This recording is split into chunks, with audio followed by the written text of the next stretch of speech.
Bioport felfedező, belgrádi Anzix. Vannak európai városok, amelyek idegenek tömegeit fogadják magukba, hiszen menő dolog Prágában, Bécsben, Párizsban vagy éppen Budapesten tártani a szánkat a turista mágnes látványosságokra, illetve a teljes havi fizetésünket elverni a helyi szuvenírboltokban és éttermekben pusztán az élmény kedvéért. Nos, Belgrád nem ilyen város. Még messze elkerüli a turisták árama. Egy bő hétvége élménye is sűrítettem a videóba, amely nyilván nem lehet egy részletes bemutatása a városnak, inkább csak egy élménybontás. Nem véletlenül választottam az Anzix nevet a címben, ami egyfajta képes üdvözőlapot jelent. Bioport, I love this channel. Beautiful animals, so good.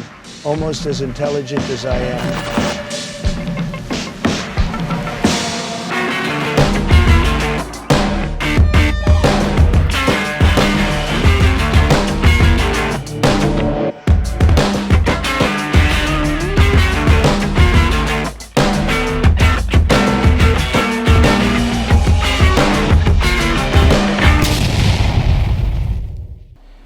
Annak ellenére, vagy éppen azért, mert nem egy felkapott turisztikai desztináció, bőségesen szolgál izgalmakkal az 1,2 millió lakosság számú szerb főváros felfedezése. Az összeállításban lesz történelmi és kulturális látnivaló, kővár, városkép, sőt egy vadonnal szolgáló sziget is, lássunk hát hozzá. Akik látták már valamely videómat, tudják, hogy hajlamos vagyok belemerülni a történelmi előzményekbe. Most némileg töltöztettem magam, hiszen egy ilyen nagy múltú városról órákig lehetne mesélni, úgyhogy föl lehet lélegezni, maradok röviden. Viszonylag röviden. Belgrád talán a legfontosabb város a Balkán történelmében, nagyon sokszor volt egy birodalom északi vagy déli kapuja. Talán nincs is olyan település, amely ennyi elnevezési országnak volt kiemelt városa, vagy éppen fővárosa. Már a földrajzi elhelyezkedés is erre predesztinálja, hiszen a Dinári-hegység és a Pannon-síkság találkozásánál, a Száva és a Tiszától megvastagodott Duna összefolyásánál fekszik. Már az őskorban is lakott volt, az első ismert neve, a Szingidunum, kelta eredetű, amit a hódító rómaiak is megtartottak. A római birodalom kettéosztásakor Krisztus után 395-ben a bizánci birodalomhoz került, míg a túlparti Taurunum, vagyis Zimony maradt Róma fennhatósága alatt. A szláv betelepülők nevezték el a kővárra utalva Bielgárdnak, vagyis Fehérvárnak, a 9. századtól ismerjük ezen a néven. A magyarok is ezt az elnevezést vették át, csak kiegészítették Bolgárfehérvárra, majd később Nándorfehérvárra. A várost a bizánciak, bolgárok és magyarok, majd később a szerbek fölváltva uralták. Később még fontosabbá vált a szerepe, amikor a szerb területeket sorban foglalták el a törökök a 15. században. Akkor éppen a szerb despotákban kevésbé bízó magyaroké volt a vár, és védték meg közel 100 éven keresztül, miközben két nagy ostromot is visszavert. Ezek közül az 1456-os viadal volt az, amelynek emléke az egyik legnagyobb győzelemként maradt meg a magyar történelemben. A vár 1521-ben azonban már nem tudott ellenállni Nagy Szulejmán 250 000 fős seregének, rövidesen Magyarország is elesett és 3 részre szakadt. A várost előbb földé rombolták a törökök, majd egy hatalmas központként épült újjá, közel 100 000-es lakosság számával a második legnagyobb település lett az Oszmán Birodalom európai részén. Később a törökök Magyarországról való kiűzése után felváltva foglalták el egymástól a várost az oszmánok és a Habsburgok, közben a szerbek is vívták a saját szabadságharcaikat, időnként megkaparintva a várost. 1830-ban végül a szerb állam részleges függetlenséget kapott a portától, majd 1864-ben a török csapatok végleg elhagyták a várat is. A fiatal szerb állam étvágya megnőtt, folyamatosak voltak a konfliktusok a szomszédaival, köztük a Balkánon terjeszkedni kívánó Habsburg-magyar monarchiával is. A világháború kirobbanásához vezető szarajevói merénylet mögött a szerbek álltak, és bár kezdetben elfoglalták az országot a központi csapatok, végül győztesként ünnepelhettek, és örülhettek a Magyar Királyságtól megszerzett területeiknek. Akkor egyesült Belgrád, Zimony és Pancsova, és lett az újonnan alakult szerb-horvét-szlován királyság fővárosa. A második világháború sem úszta meg a város ostrom és bombázás nélkül. A főváros maradt, az államszövetség neve változott, és lett Jugoszlávia, majd annak felbomlása után Szerbia-Montenegró, vagy pusztán csak Szerbia fővárosa. A váltásokat a város hagyományának megfelelően harci cselekmények kísérték, 1999-ben a NATO bombázta le, elpusztítva több fontos középületet és kommunikációs központot. Kezdjük a túrát Zimonyban, amely a Magyar Királyság része volt 1918-ig, a legtöbb lakosa akkor még német volt. A város neve szláv eredetű, földből való várat jelentett, ellentétben a szemközti, fejére ragyogó kővárral. Ma már csak városrész, nem különálló város, bár régi épületeinek látványa és belváros hangulata különbözik Belgrád többi részétől, a monarchia korát idézik. Ilyen például a régi postaépület, amely ma is működik. Feltétlenül érdemes megnézni a Hunyadi tornyot, amely a Gárdos nevezetű városrészben található. 1896-ban a milleniumi ünnepségek keretében az akkori Magyarország területén 7 milleniumi emlékművet építettek, ezek egyike volt ez a torony, amellyel Hunyadi Jánosra emlékeztek, aki itt hunyt el Pestisben nem sokkal a győztes csatája után. A messziről is jól látható 37 méteres torony 3 csúcsban végződik. Volt itt egy Hungária szobor és egy turulmadár is, de azokat a szerbek gyorsan eltüntették 1918-ban. Ki gondolta volna még akkor a millennium évében, hogy ez az ünnepség lesz az akkor még rohamosan fejlődő Magyar Királyság hattyúdala. Némi kárpótlás, hogy a toronyból szép a kilátás nem csak Zimonyra, hanem a túlparti Belgrádra is. Zimony Dunaparti sétánya meglepően hosszú, kb. 2,5 km, de a gyalogút teljes hossza kb. 6-7 km. Nyáron, amikor ott jártam, balkánosan érettel teli volt az este, szinte a tengerpart érzetét keltve, kivéve a rengeteg szúnyogot. Természetesen a modern, amennyire monumentális, annyira érhetetlen újbelgrádi lakótelepek látványa sem maradhat el, viszont a toronyházakkal szemben egy vadregényes szigetre juthatunk el a Katonai Ponton hídon.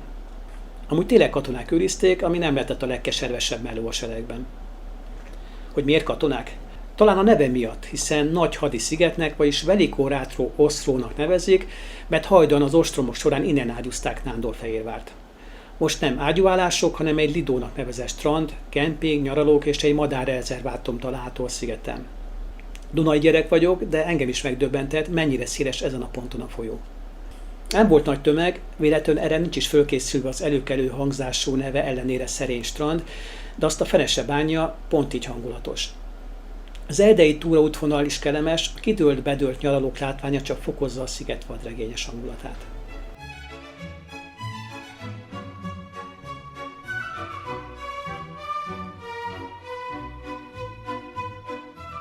Kalemegdán, a vár.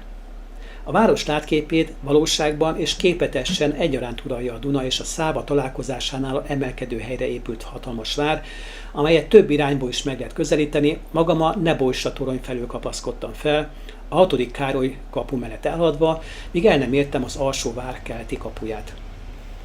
Középkori Barbakán tövében 2 ortodox templom is van, a Ruzsica templom és a Szent Petka kápolna, amelyekbe érdemes benézni. Az első egy lőporraktár helyén épült, a második pedig egy csodatévő szent forrás fölé. Általában a vizet gyógyítja a meddőséget, de én nem tudtam letesztelni érintettség hiányában. Innen már csak pár lépés a Desvota kapu és az Zindán kapu. Az utóbbinek tornyai várbörtönként is szolgáltak hajdan, az Zindán törökült tömbölcöt jelent. Az előbbinek is magyarázatra szorul a neve, ugyanis a despota ebben az esetben nem zsarnokot jelent, hanem a szerb fejedelem elnevezése volt. Lazarevics István szerb despota, mármint fejedelem, és tevékeny részt vett 1456-ban a katonáival a vár védelmében. A várba bejutva egy nagy parkba jutunk. Az erődítmény a mai formáját akkor érte el, mikor a Habsburgok rövid időre elfoglalva a legkorszerűbb haditechnikai szempontok szerint építették át, ekkor épültek fel például a Fülesbástyái. A törökök kitakarodása után elveszette katonai jelentőségét, egyfajta városligetté alakult át. Ahogy sétálunk a Felsővár irányába, elhaladunk Damat Ali pasa 18. századi türbéje, vagyis síremléke mellett. A felsővárosból nyílik a legszebb kilátás a 2 folyóra és Zimonyra.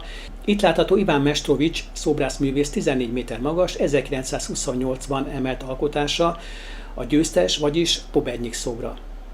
A szobor egy balta arcú férfit ábrázol, egyik kezében karddal, a másikban pedig egy solyomarcú galambal, olyannyira meztelenül, hogy az kiváltotta a belgrádi nőegyetek tiltakozását, ezért eredetileg tervezett belvárosi helyszín helyett került a várba. A szobrász meg jót is mulathatott a döntésen, hiszen így még többen láthatták a szobor csupasz fenekét. Az óratorony alatti kapun jutunk ki egy hadtörténeti kiállításhoz, ahol a 2 világháború páncélosai mellett egy olyan szovjet légvédelmi rakétarendszer is látható, amely a jugoszlávok le tudtak szedni 1990-ben egy F-117-es lopakodó vadászgépet. A világon egyedülönként azóta is. Azt is meg kell említeni, hogy a légvédelmi műtek parancsnoka egy magyar volt, Dani Zoltán ezredes.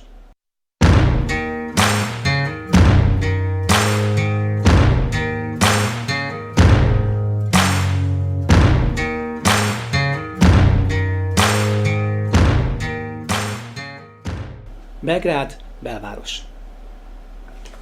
A harci dicsőség egy dolog, a jelen valósága a másik. Jugoszlávia hajdan, főleg Magyarország déli részén élők között, akik sűrűbben járhattak át a határon, szinte már nyugatnak számított. A politikai rendszer konszolidált volt, el nem kötelezettként nagyobb szabadsággal, így rengeteg jugó dolgozhatott odakint, főleg Ausztriában és Németországban, ami meglátszott a viszonylagos jóléten is. Az államszövetséget összetartó Tito 1980-ban bekövetkezett halála után azonban az ország gyakorlatilag működésképtelenné vált, hogy az eddig elfolytott feszültségek feltörtek, eladósodott, hatalmas volt az infláció, és az elszegényedéssel egyre nagyobb lett a feszültség az eltérő gazdasági fejlettségű államok között. Mindez a nacionalizmust erősítette mindenhol, és amikor Szlobodan Milosevic jutott hatalomra 1987-ben, és a Nagy Szerbia jegyében a szerb dominancia visszaállításába fogott, ez oda vezetett, hogy 1991-ben polgárháborúval robbant a balkáni puskaporos fordó. A háború vesztesei végül a szerbek lettek. Kíváncsi vagyok, hogy azok, akik örömtáncukat járták, mikor megszüntették a Vajdaság és Koszovó autonómiáját, amely az első lépés volt az ország széthulása felé, azok most mit szólhatnak az ország jelenlegi állapotát látva. Mert Belgrádon azért látszanak az elszalasztott évtizedek. Az utcák képét és a közlekedést nézzük. Az árak a boltokban némileg, jelenleg kb. 10-15%-kal, az éttermekben pedig jóval alacsonyabbak, mint az EU országaiban. Ez viszont tudni illik, hogy a szerb átlagfizetés is kisebb, 2025-ben az EU átlagának kb. Fele volt a vásárlóerő viszonylatában. Már a magyar se sokkal jobb. Érdemes sétát tenni a Skadáliában, amit Belgrád Montmartre-jának is neveznek. A macskaköves Skadászka utcában régi, több mint 100 éves vendéglők sorakoznak. Hajdan itt volt a cigánynegyed, majd a művészek felkapott találkozó helyévé igazi bohém negyeddé vált a 19. század végére. Belgrád pontosabban a szerb ortodoxia szakrális központja a Szent Száva templom. Az építmény, amelynek mintája a konstantinápolyi Hagia Sophia volt, kiemelt jelentőségű a szerbek öntudatát tekintve, ugyanis egy lázadás leverése után 1594-ben eljen égették el a törökök az egyház alapító Szent Száva ereklyéit. Az építkezés 1935-ben kezdődött, majd 1989-ben fejeződött be a 4000 tonnás kupola felhelyezésével. Monumentális lett a templom. 10 000 fő befogadására képes, 15 000 négyzetméternyi mozaik borítja a belső felületét, kívül pedig fehér márvány és gránit fedi.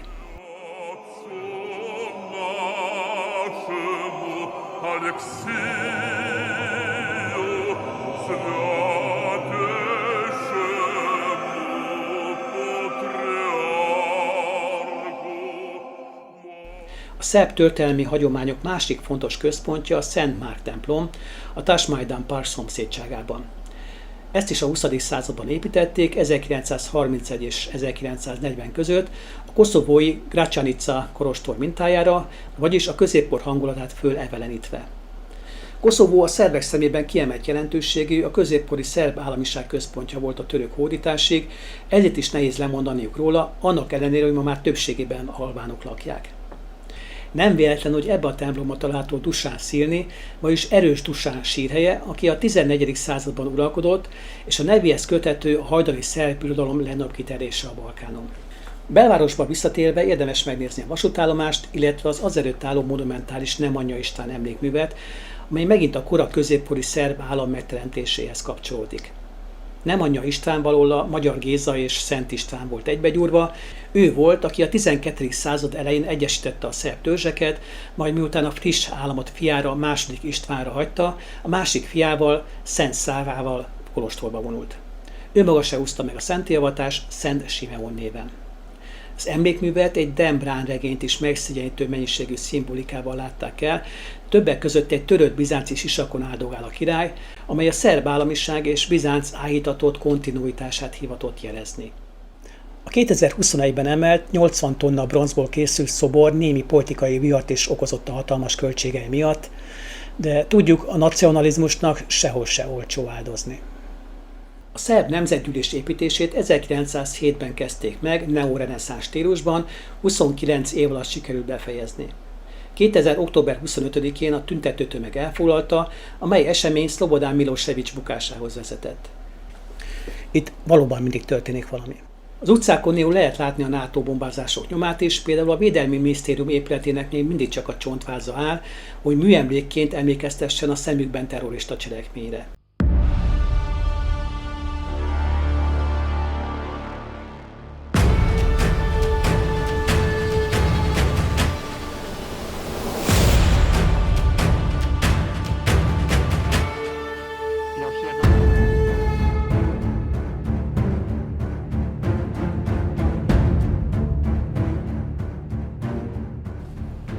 Gondolom arra nincsen terv, hogy a NATO bombázások ukáig szolgáló szerb túlkapások áldozataira is emlékezzenek.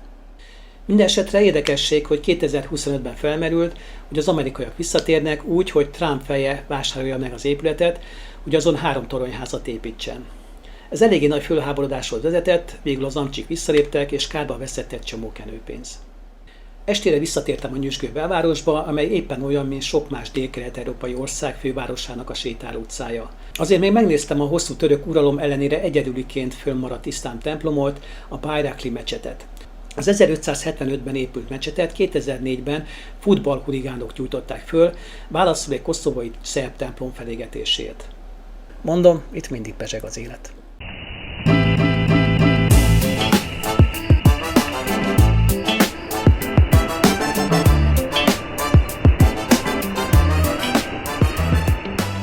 Végezetül jöjjön egy kis kirándulás, onnan még mindig vissza lehet nézni Belgrádra. Az Avalon-hegy tetején álló hatalmas tévétorony volt a cél.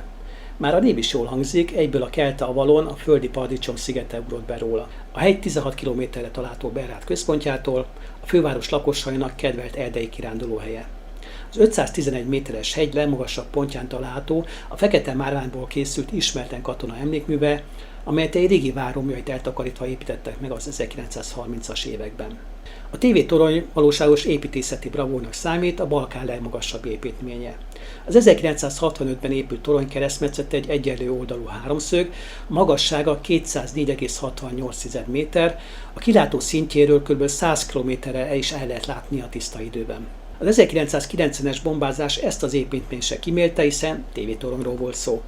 A lerombolt épületet újjáépítették, majd 2010-ben adták át újra. Végezetül, ha valaki jót szeretne enni, de nem belvárosi árakon, érdemes egy falusi vendéglőt fölkeresni a Belgrádba visszafele vezető úton. És egy hasznos tanács, itt a mértékekkel azért vigyázni kell.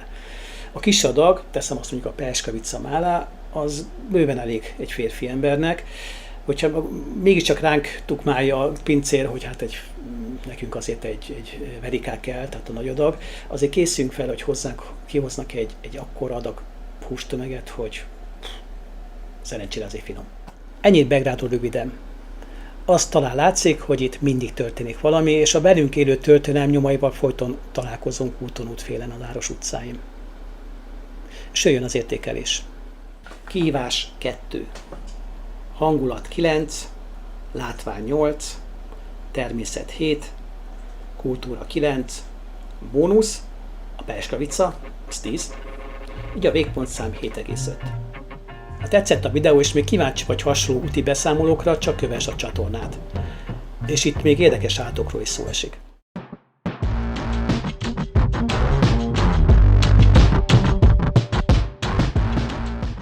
A videóban azért némi kihívás, de nem az ott létben, hanem inkább a fölmondásában. Például kimondani azt, hogy erős Dusán sírhelye. Igen, erős Dusán sírhelye. Végül sikerült.